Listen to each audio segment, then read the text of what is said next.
of the best things about the monuments of Siwa is that they are located very close to the center of the city of Siwa. In fact, this place here is called the Mountain of the Dead, and it's very close, almost 5 kilometers to the center of the city of Siwa. It's composed of rock-cut tombs. They are cut out in the rocks of the mountain, right at the base and at the conical part of the mountain. Beyond doubt, all these tombs were robbed and opened and violated long time ago. Travelers from the 18th century came here and said that they saw skulls and mummies scattered all around the area, until Dr. Ahmed Fakhri, the famous Egyptologist, came and cleaned all the tombs and cleared them in 1941. Since then, all these rock-cut tombs became open for visitors.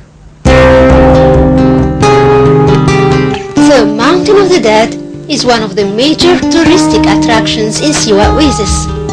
It was the main cemetery of the city, situated only 1.5 kilometers far from its center. The oldest tombs in the cemetery belong to the 26th dynasty and the Ptolemaic period. Then it was reused to bury the dead along many centuries during the Roman period. So cuts were made in the side walls, then used to bury members of the same family, without consideration to what's pictured on these walls of figures and scenes.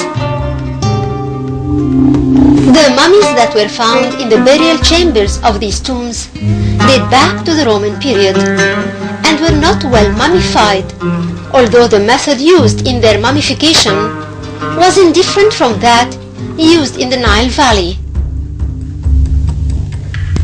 The coffins and amulets and spells were the same ones used in the valley, and in other words, the people of Siwa were quite Egyptianized in the Greek and Roman periods. They had believed in the same creeds and had the same burial habits like the people of the Nile Valley. But to which race do the people of Siwa belong? A lot of skeletons and bones found in the looted tombs of Siwa were transferred to Cairo in the 20s of the 20th century. Dr. Derry has studied them carefully, and after running few studies on them, he concluded that they are not exactly similar to the Egyptians, but they are in many ways closer to the Ptolemaic and European features than the African nature. These natural differences between the Syrians and the Egyptians in the Nile Valley, and between them and the dwellers of the rest of the oasis, still exist till today.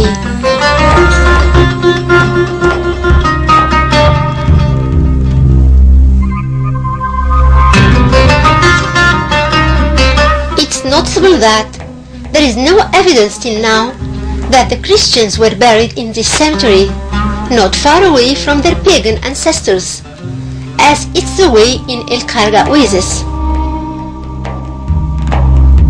Anyway, Muslims prefer to bury their dead near their city, and they've always avoided the places where pagans were buried.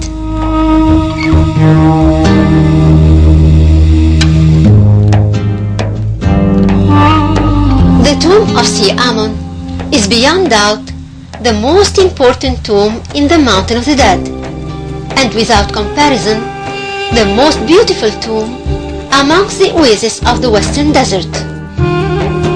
For that, it's visited by any visitor of the oasis.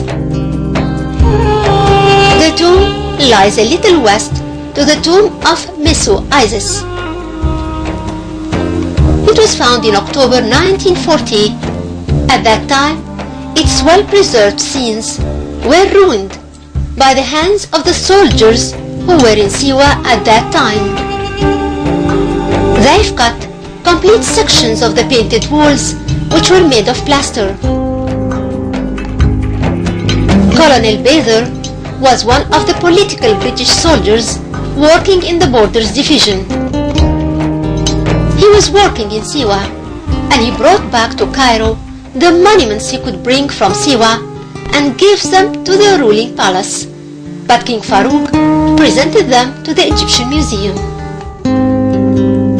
When Dr. Ahmed Fakhri asked to be assigned to excavate in Siwa, depending on these objects, he never thought that he would find a disaster happening there. In his notes he wrote that he found many men and women and children and their domestic animals living together, filling the rock tombs. He has also found that numbers of soldiers visited the tomb of Si Amon, and for few pennies they paid to the family living there, they were allowed to cut any of the painted scenes to take back home as souvenirs. This looting has lasted for 2 months, which led to the destruction and mutilation of the best scenes in the tomb. The Syrians have benefited economically from the existence of the military forces, and many of them made a great fortune.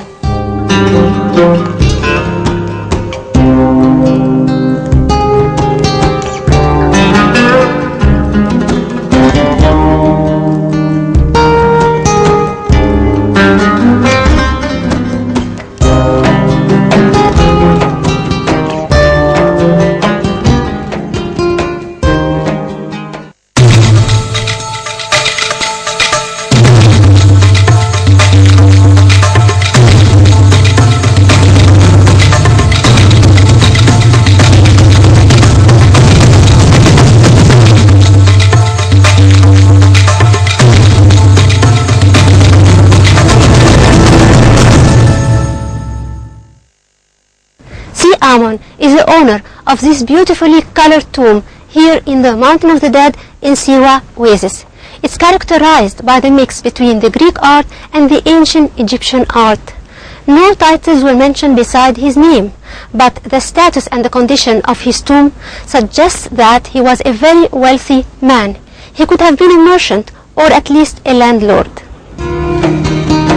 The design of the tomb of Si Amon is similar to the tomb of Meso Isis.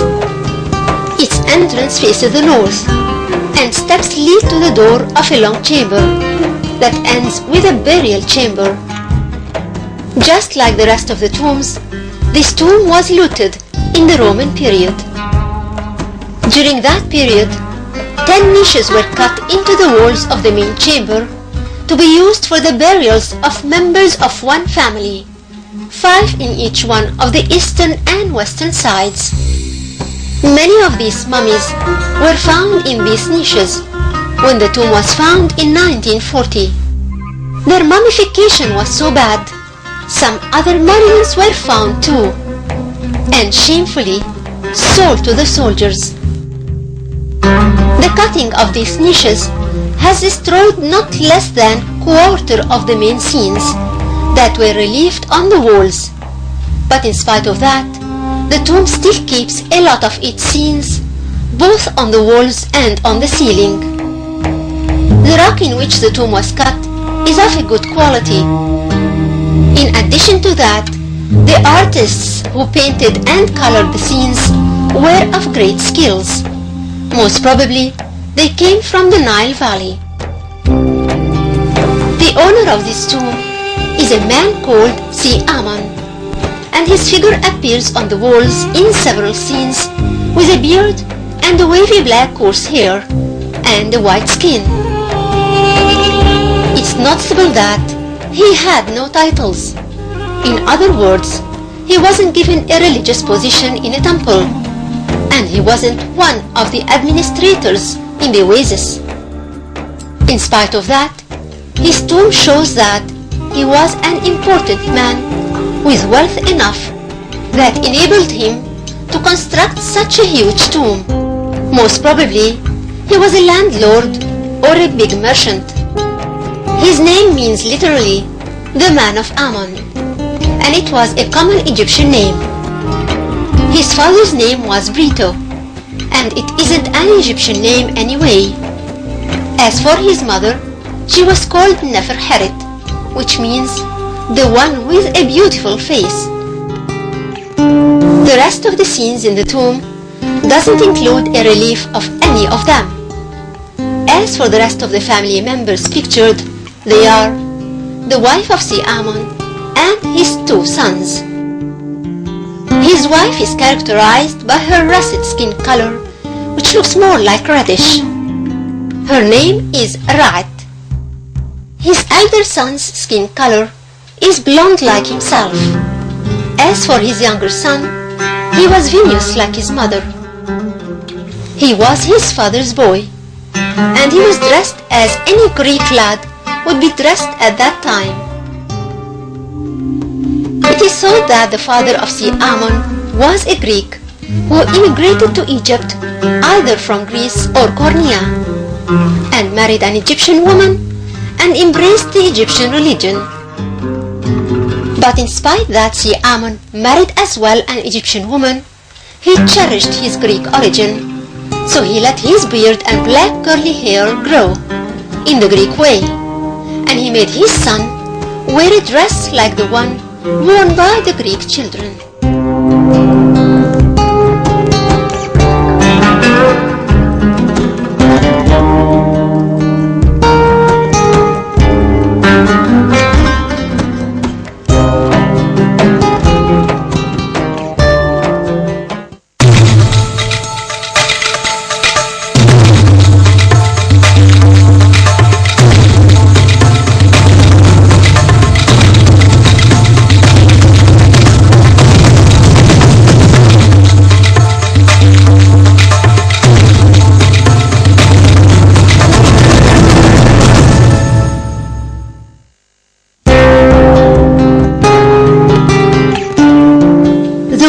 On the right side after the entrance has scenes that are divided into two rows. On the upper row, the famous scene of the judgment shows the court of justice where Osiris sits in his chapel and the balance of measuring the heart is in front of him, in addition to the 42 jury gods. Beside the scale stands the beast called Am, and the tomb's owner protected by goddess Might.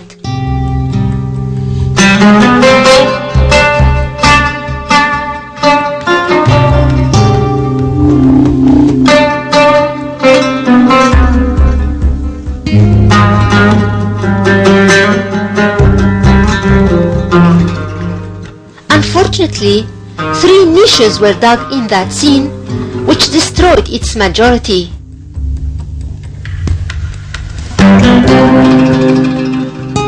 In the lower scene, Amun sits while his younger son stands in front of him with his thick curly black hair, wearing a short grey cloak.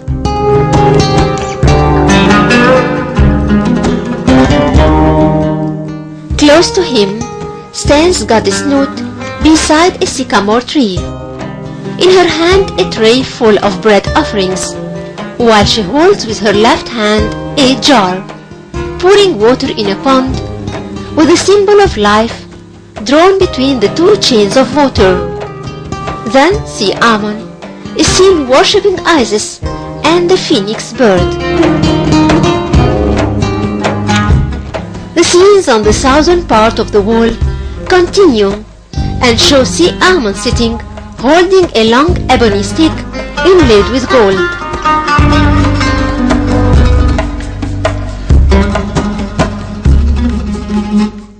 On the bottom row, we see the mummification scene, where the mummy is laid on Osiris' bed and Anubis handles the body, while Isis stands at the head of the bed, and her sister Nephthys stands by his feet. Behind her stand the 4 children of Horus, Amsti, Habi, Gebehsnu F, and Dua Mut F. In the last scene in the bottom row, Amun sits on a chair, holding the symbol of life in one hand, and in front of him is a box, above which appear the tools used in the ritual of opening the mouth.